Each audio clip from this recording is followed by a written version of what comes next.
శ్రీనివాస్ గారు నమస్తే అండి, నేను ఆర్టీవీ నుంచి మాట్లాడుతున్నాను. చెప్పండి. శ్రీనివాస్ గారు, మీరు పార్టీకి రిజైన్ చేశారు, కారణం ఏంటండి ఎగ్జాక్ట్ గా?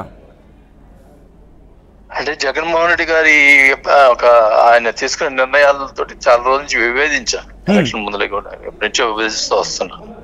ఆ నిర్ణయాలు సరిగా లేవనేది మీ లేఖలో కూడా అదే అంశాన్ని ప్రస్తావించారు. ఆయన నిర్ణయాలని కొన్ని విషయాల్లో నేను అడ్డుకున్నా, ఎలాంటి మొహమాటం లేకుండా అని కూడా చెప్పుకొచ్చారు.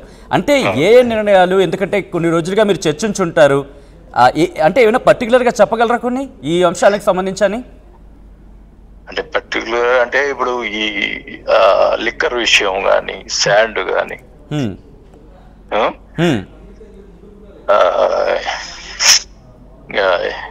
అన్ని చాలా వరకు ప్రతి విషయంలో నేను పోయి ఖండించేవాడిని. నేను ఇట్లా మాట్లాడేవాడిని. దానివల్ల నన్ను కొద్ది దూరంగా చూసేవాడు ఆయన. నేను ఉన్నట్టు మాట్లాడటం వల్ల. అంటే ఎటువంటి రెస్పాన్స్ వచ్చేదండి? నేను చేసేదంతా కరెక్ట్ అని మాట్లాడేవాడు.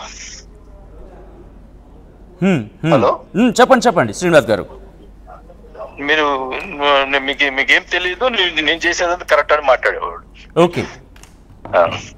అలాగే అంటే ఒంగోలు రాజకీయాల్లో చెవిరెడ్డి ఇన్వాల్వ్మెంటే మీ రాజీనామాకు కారణం అంటున్నారు, నిజమేనా? అసలు ఆ చెవిరెడ్డి ఎవరండి? మా దగ్గరికి వచ్చి పెత్తనం చేసేది, మేము పార్టీ వాళ్ళు ఆయన వచ్చి రాజకీయం చేసేది. జిల్లాలో జిల్లా ప్రెసిడెంట్ గా పెడతా ఉన్నారు ఒక మూమెంట్ లో. చిత్తూరు జిల్లా నుంచి వచ్చి సరేండి మళ్ళీ తర్వాత చెప్తాను. రైట్. అంటే లిక్కర్ కావచ్చు, వీటికి సంబంధించి అసలు ఏం డిస్కషన్ జరిగిందండి? అసలు అంటే ఏం జరిగింది? ఇప్పుడు మళ్ళీ మాట్లాడదాంలేండి. శ్రీనివాస్ రెడ్డి గారు, అంటే మీరు రాజీనామా చేసిన నేపథ్యంలోనే కులకృష్ణంగా అన్ని మాట్లాడతాను. ఓకే. ఏ పార్టీకి వెళ్ళబోతున్నారు? శ్రీనివాస్ పవన్ కళ్యాణ్ కలుస్తానండి. ఎప్పుడు కలవబోతున్నారు మీరు? రేపు పార్టీలో జాయిన్ కాబోతున్నారా? రేపు